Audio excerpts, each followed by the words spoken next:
Hola compas, ¿cómo va? Soy Valentina y este es un nuevo video de cartas de Espartaco. En esta oportunidad llego tarde a subir el video, ya que la idea era lanzarlo antes de los resultados del balotaje, pero dado que ya contamos con la presidencia del señor Javier Milei en nuestro país, la propuesta de hoy es poder meternos en el esquema moral y ético que va a gobernarnos por los siguientes años. Antes iba a servir de advertencia este video, ahora va a serlo como una herramienta más de lucha. Comencemos así con la propuesta ética que esconde el proyecto liberal en la Argentina. Siendo la moralidad entendida como un tipo de conciencia social que moldea las conductas humanas, y la ética como la ciencia o doctrina de la moral que dispone las normas y reglas morales que conducen justamente las acciones humanas.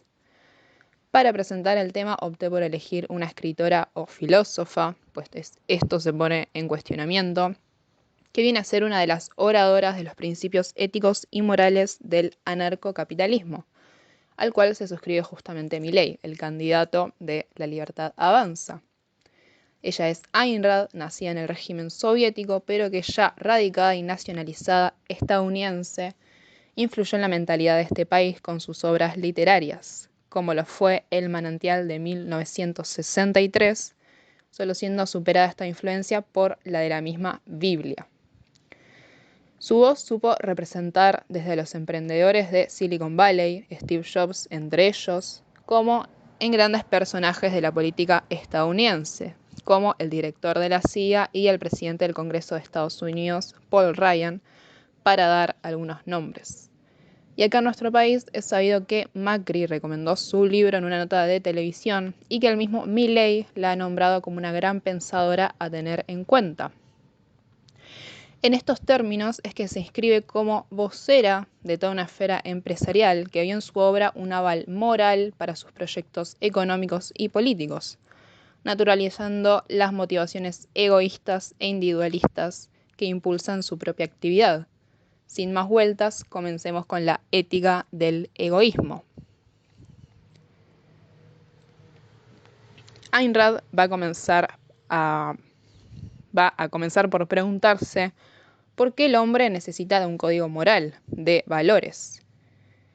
Para Ayn Rand, la norma moral es una simple invención humana arbitraria y que se instala basándose en la premisa altruista de que el bien es aquello bueno para toda la sociedad, que los gobernantes, los cuales se declaran voceros de la sociedad, puedan disponer de forma arbitraria y hacer cumplir sus caprichos a costas del sacrificio del resto de los individuos, con la excusa de que bregan por ese bien común.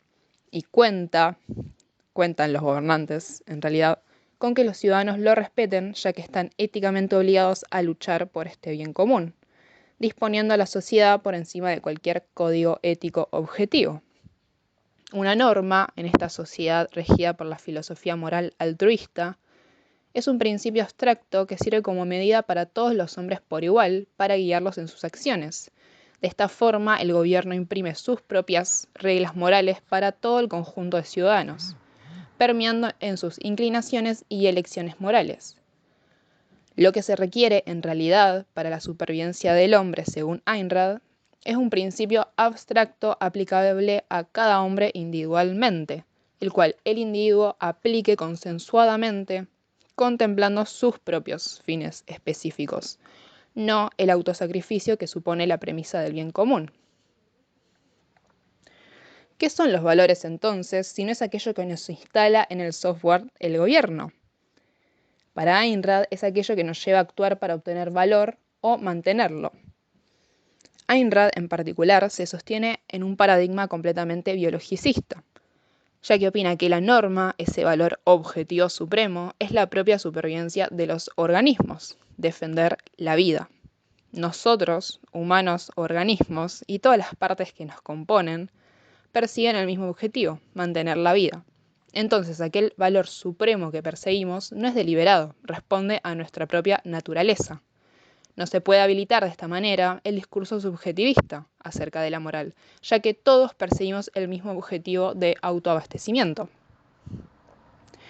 La vida misma depende del material del que disponemos para mantenerla y reproducirla, y la misma decisión de usar ese material de forma beneficiosa, de inclinar nuestras acciones hacia ese objetivo. La existencia o no existencia, entonces, depende del propio curso de acciones tomado. Entonces, lo único aceptable racionalmente es que el hombre siga sus propios principios morales para cumplir con defender su vida y sea egoísta. Sí, es un esquema totalmente biologicista, como señalé, pero no determinista, porque a diferencia de organismos inferiores que están anclados en su totalidad a la necesidad y al código de supervivencia, los hombres deben deliberar respecto a qué es lo más conveniente para subsistir. Esta deliberación es posible gracias a la voluntad del hombre de pensar. El pensar, el asociar y formar conocimiento conceptual, el proceso lógico mental de la razón, es la herramienta que tiene el hombre para construir un criterio propio de identificación de contradicciones, para así evitarlas y elegir los caminos correctos para lograr sus objetivos. En este sentido, Ayn Rand dirá: el hombre debe ser hombre por elección y la ética racional debe enseñarle a vivir como hombre. Entonces, Ayn Rand propone como virtud máxima del hombre para guiar sus acciones, como esquema ético, el egoísmo. Evidentemente a todos nos cae mal este término, anclado como virtud a primera vista, pero va a argumentar que el peso negativo de la palabra se debe justamente a un proceso de parálisis moral de la sociedad. El significado exacto es el de la preocupación por los intereses personales, ni más ni menos, ya que no incluye en el significado aquello que se está persiguiendo como interés personal. Digamos que se centra en los medios, en la búsqueda, no en el objetivo en sí, y así se salvaguarda de hipotéticas acusaciones. Rand señala a un culpable específico de esta tergiversación: el altruismo colectivista. El altruismo, según ella, da vuelta a los términos y define que toda acción que persiga satisfacciones individuales es dañina, mientras que toda acción para el otro o colectiva es buena. Entonces, es necesario redimir el egoísmo y posicionarlo como máxima virtud, porque el deseo primero del hombre es el deseo de vivir, y defender ese objetivo individualmente es razonable, ya que responde a sus necesidades biológicas. El hombre debe de ser él mismo el beneficiario de sus acciones, tiene que actuar según sus propios principios racionales y sus propios códigos morales, que le posibiliten seguir viviendo. Pero ¿cómo alcanza este o otros principios requeridos para la supervivencia del hombre? Primero que nada, se sirve de la experiencia para categorizar lo que está bien y lo que está mal. Respectivamente, son la respuesta placentera o dolorosa ante cierto estímulo. Mientras que la sensación de placer manifiesta que se está siguiendo el camino correcto para cumplir el valor supremo que es la vida, el dolor es el curso errado, porque de esta manera el cuerpo está manifestando que se está atentando contra la propia vida. Además, ella dicta que los medios supremos para realizarlo son 3 virtudes: racionalidad, productividad y orgullo. La virtud de la racionalidad ya ha sido explicada, básicamente es el control de la realidad que nos otorga la razón, el cual es motor para fijar nuestros propios propósitos y cumplirlos. La virtud de la productividad, por otro lado, es el trabajo productivo, el cual ella entiende como el proceso mediante el cual la mente sustenta su vida, lo libera de tener que ajustarse al entorno como los animales, remarcando más la independencia y libertad del individuo. Por último, la virtud del orgullo. Uno debe reconocerse como lo más valioso y como todos los valores del hombre, incluso el de la vida, debe de ser ganado. Para eso el hombre cuenta con ambición moral, que supone el no aceptar códigos morales irracionales, o sea que persiguen aspectos sentimentales, y perseguir la perfección moral. Debe luchar por su propia vida sin sacrificarse por otros y sin que otros lo hagan por él. Ella va a señalar que ni el misticismo ni el credo del autosacrificio son compatibles con el autoestima, ya que en el primer caso no fue la contemplación de lo inefable ni lo irreal lo que nos llevó a salir de las cavernas, sino el control de la naturaleza. Punto en el que coincido, ya que es una premisa, un pronunciamiento materialista, rechazando uno idealista que contemplara las ideas, o sea, Dios. Y por otro lado, el credo del autosacrificio, el cual ella dicta que es psicológicamente destructivo, ya que supone que el éxito individual se da en base al perjuicio del otro, Esto es paralizante e improductivo. De esta forma, los humanos nos convertimos en apóstoles del desinterés. Pero, preponderar el egoísmo por sobre el altruismo ¿no podría incentivar el conflicto con los demás hombres? Para Ayn Rand no hay conflicto de intereses, ya que el principio de intercambio comercial es el único principio ético para toda relación humana. Es el principio no forzado basado en formas de cooperación por esfuerzos individuales, alejándose de esta manera de la planificación estatal que un gobierno socialista podría plantear.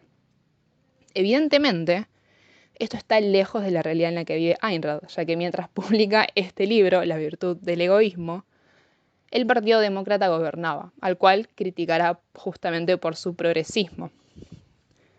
Su teoría ética solo es posible en un sistema político determinado que respalde estos derechos individuales. Según ella, solo hombres racionales, productivos e independientes en una sociedad racional, productiva e independiente. Y claramente el sistema estrella será el sistema económico original estadounidense, el capitalismo.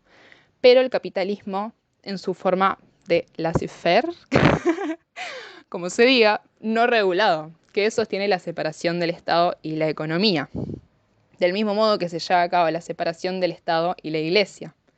Es el sistema del futuro, según ella, en cuanto al grado de moralidad que le cabe, dado gracias a las libertades individuales que asegura. Lo que sostiene el altruismo, en último caso, es que todos somos egoístas. Esto es una tautología, según ella. En lógica proporcional, una tautología es una fórmula bien formada que resulta verdadera para cualquier interpretación, o sea que no tiene mucho sentido. Según ella, lo sostienen con desprecio y en realidad es un cumplido que el mundo no merece. Pero, en su conjunto, el altruismo, la contracara del egoísmo racional, podríamos decir, significa una bancarrota intelectual que ha producido el irracionalismo en la epistemología, o sea, en la rama filosófica que se centra en el conocimiento científico, un vacío moral en la ética y una economía mixta en política. Economía mixta entendida con un grado de socialización de los beneficios y ganancias dañina para el individuo egoísta. Sistema en el que en realidad vivimos, no el del capitalismo laissez-faire. Solo de forma individual se debe decidir la ayuda al otro. La contracara del egoísmo racional es el altruismo, el cual en último caso sostiene que todos somos egoístas. Según Ayn Rand, esto es una tautología. En lógica proposicional, una tautología es una fórmula bien formada que resulta verdadera para cualquier interpretación. Según ella, lo sostienen con desprecio y en realidad es un cumplido que el mundo no merece. Pero en su conjunto, el altruismo significa una bancarrota intelectual que ha producido el irracionalismo en la epistemología, o sea, en la rama filosófica que se centra en el conocimiento científico, un vacío moral en la ética y una economía mixta en política. Economía mixta entendida como un grado de socialización de los beneficios y ganancias dañina para el individuo egoísta. Solo de forma individual se debe de decidir la ayuda al otro. El altruismo ya mencionado solo quedaría relegado a situaciones de emergencia peligro, como un naufragio. Ni la pobreza ni la enfermedad son emergencias, ya que el universo material nos provee de los medios necesarios para autoabastecernos, según Ayn Rand. No son parte natural de la vida, entonces, como sistema político, no tiene el deber de esparcir derechos el Estado.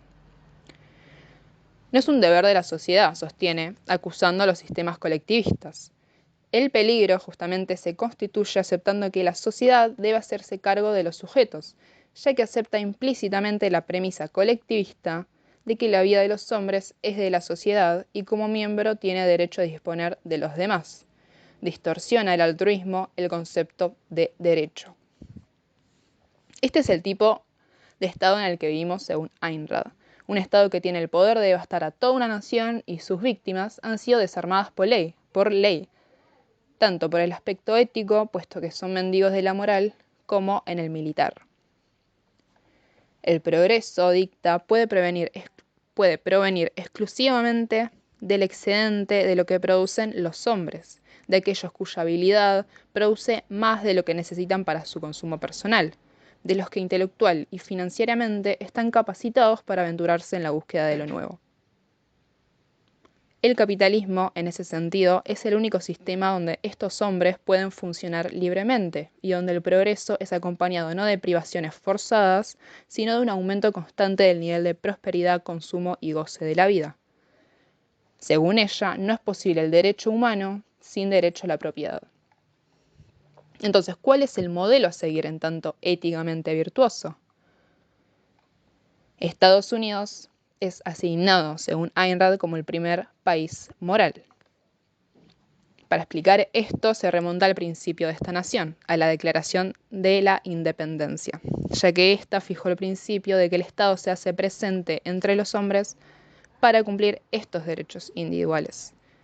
El principio de los derechos individuales de los hombres representó la incorporación de la moral al sistema social como una limitación del poder del Estado, contra su fuerza bruta. Se considera, desde la filosofía escondida detrás de la Declaración de la Independencia, al hombre como fin en sí mismo y al Estado como un moderador, medio que brega por la coexistencia pacífica de los individuos. Todos los sistemas anteriores destacaban el rol del Estado. La vida del hombre en Estados Unidos es el valor máximo, por eso la protección del individuo, derecho a su propia vida, a su sustentación, a la libertad de llevar a cabo acciones racionales necesarias, a la búsqueda de la felicidad y el derecho a la propiedad, que es el derecho a la acción. Aseguran con este sistema político el acceso a una porción de la sociedad a cumplir con su propia sustentación, pero mi crítica es que no aseguran los medios ni las condiciones para que todos los hombres vivan dignamente. Es una idea meritocrática, que ignora las bases materiales de la mayoría del conjunto humano, quienes no poseen los medios materiales. El pasaje de la Declaración llegó a representar un modelo moral que los Estados Unidos debía esforzarse por cumplir, y dicho punto de vista fue promovido notablemente por Lincoln, quien consideró que la Declaración era el fundamento de su filosofía política y sostuvo que era una proclamación de principios a través de la cual debe interpretarse la Constitución del país. Un país que asegura la existencia solamente de ciertos individuos. Entonces, los derechos son producto de la naturaleza humana y no debieran de ser atribuidos por un organismo superior, sino saciados individualmente. Son individuales puesto que dependen del individuo. No hay derecho del trabajador, del anciano, y esto, bueno, lo digo yo, de la mujer, descuidando así la vida de muchísimos sectores de la sociedad. Según Ayn Rand, no existe el derecho a un salario o precio justo si no hay hombres dispuestos a comprarlos. No existe el derecho al calzado o vestimenta básica, sino el de los emprendedores en producirlos, de tener los medios materiales. Pero sí, paradójicamente, el derecho de vender su tiempo y trabajo. Un gobierno civilizado supone que tiene que proteger los derechos individuales de los individuos. Esa es su única justificación moral. Un gobierno es el medio para mantener el uso de la fuerza física represiva bajo un control objetivo, bajo leyes objetivamente definidas. Encontrando en este punto, según mi perspectiva, la defensa del sistema jurídico y democrático liberal, aquel que surgió junto con la Revolución Francesa para defender los intereses de una clase beneficiada, siendo preciso igualmente que esté controlado y no sea arbitrario, correspondiendo solo a lo que esté legalmente suscrito, sumiso a la ley, siendo este un principio de la Declaración de la Independencia. La comprensión del gobierno tiene tan solo una tradición de 200 años, junto con el labor de los padres fundadores de la liberación norteamericana, quienes no solo identificaron la naturaleza y necesidades de una sociedad libre, sino también idearon los medios para llevarse a cabo. Se requiere, para ser libres y justos, según Ayn Rand, un sistema capitalista. Como último y para cerrar, me gustaría dar mi opinión. Obviamente mi opinión dicta de ser precisa, pero me parece que las similitudes entre estos principios morales que acarrean tantos años de edificación, que señalan evidentemente los privilegios de una clase asegurando su permanencia, recordar que justamente estos eran los principios que fueron parte de la Revolución Francesa, que aseguraban los privilegios entre la burguesía y la nobleza, Estos y los pronunciamientos de Milei respecto a la lectura social que hace de los conflictos de la Argentina me resultan evidentes. Para mí, estos son proyectos que van supuestamente en contra de los monopolios, pero que defienden solamente los intereses de los propietarios. Van supuestamente en contra del monopolio, pero el único aparato estatal que idealizan es aquella democracia burguesa que aparta a los trabajadores de la dirección de la economía. Todos estos derechos que son ilegítimamente repartidos por el Estado, tanto para Ayn Rand como para Milei, lo que buscan es la verdadera igualdad material entre los hombres. Igualdad que el libre mercado no garantiza en sus proyectos, ya que centra su filosofía moral en la rentabilidad del capital y no en la humanidad. Ayn Rand sostiene la apertura del universo material como la aseguradora del bienestar humano, ignorando que la accesibilidad a estos recursos materiales no dependen de la voluntad del individuo, sino de los ingresos altamente diferenciados de la población. Se justifican en la idea de que los individuos o empresas privadas van a ser las proveedoras de los bienes y servicios básicos, ignorando la premisa que ellos mismos sostienen, que el empresario persigue el interés personal, no el objetivo de hacer cumplir la educación, seguridad y salud de las personas. Detestan el monopolio, pero generaron actualmente que grupos corporativos privados manejen flujos de ingresos mayores al PBI de muchos estados, sacando a la luz la tasa privilegiada de concentración de capital privado que el propio sistema económico alimenta. Y no solo eso, dicen de no requerir del poder estatal, pero sí lo hacen, al defender abiertamente el sistema jurídico y militar moderno, inclinando la balanza a un fascismo implícito. El ideal liberal produce una realidad verticalista basada en el poder económico que justamente se hereda, dejando en evidencia el carácter elitista de su propuesta. Detestan el monopolio, pero sus bases meritocráticas de asociación del éxito con la voluntad individual lo que despliegan es la negación de la asociación y solidaridad entre trabajadores, culpando al individuo de sus supuestos fracasos y petrificándolo en el pesimismo, para dinamitar, así, cualquier salida revolucionaria de su situación. Me gustaría seguir con esta reflexión, si se puede, en algún siguiente video, tal vez poniéndolo en diálogo con el esquema ético y moral comunista. Así que pronto nos veremos para estar reflexionando estas cuestiones.